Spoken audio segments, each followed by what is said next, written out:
ಕಲಘಟಗಿ ಕ್ಷೇತ್ರದ ಶಾಸಕರು ಹಾಗೂ ಸಚಿವರು ಆದಂತಹ ಸಂತೋಷ್ ಲಾಡ್ ಅವರ ಹುಟ್ಟುಹಬ್ಬದ ಪ್ರಯುಕ್ತ ನಿನ್ನೆ ಕಲಘಟಗಿ ಮಡಕಿ ಹೊನ್ನಳ್ಳಿ ಗ್ರಾಮದ ಅಮೃತ ನಿವಾಸದಲ್ಲಿ ಕೇಕ್ ಕಟ್ ಮಾಡುವ ಮೂಲಕ ಕಾರ್ಯಕರ್ತರು ಹುಟ್ಟುಹಬ್ಬ ಆಚರಣೆ ಮಾಡಿದರು. ಕಾರ್ಯಕ್ರಮದಲ್ಲಿ ತಾಲೂಕಿನ 200 ಜನರಿಗೆ ಶ್ರವಣ ಸಾಧಕ ಯಂತ್ರಗಳನ್ನು ನೀಡಿದರು. ಅದೇ ರೀತಿ 6 ಅಂಗವಿಕಲ ಮಕ್ಕಳಿಗೆ ವೀಲ್ ಚೇರ್ ಹಾಗೂ 106 ಮಕ್ಕಳಿಗೆ 1,000 ರೂಪಾಯಿಯನ್ನ ಧನ ಸಹಾಯ ಮಾಡಿದ್ರು.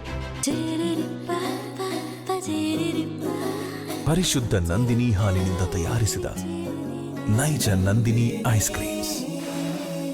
ಅಷ್ಟೇ ಅಲ್ಲದೆ ಉದ್ಯೋಗಕ್ಕಾಗಿ ಸಂತೋಷ್ ಲಾಡ್ ಅವರಿಗೆ ಬೇಡಿಕೆ ಇಟ್ಟಿದ್ದ 5 ಜನರಿಗೆ ಡಬ್ಬಿ ಅಂಗಡಿಗಳನ್ನು ನೀಡುವುದರ ಮೂಲಕ ಹುಟ್ಟುಹಬ್ಬವನ್ನ ಆಚರಣೆ ಮಾಡಲಾಯಿತು.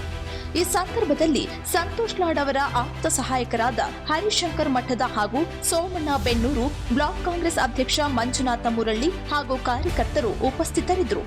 ಉದಯಗೌಡರ, ಪಬ್ಲಿಕ್ ನೆಕ್ಸ್ಟ್, ಕಲಘಟಗಿ.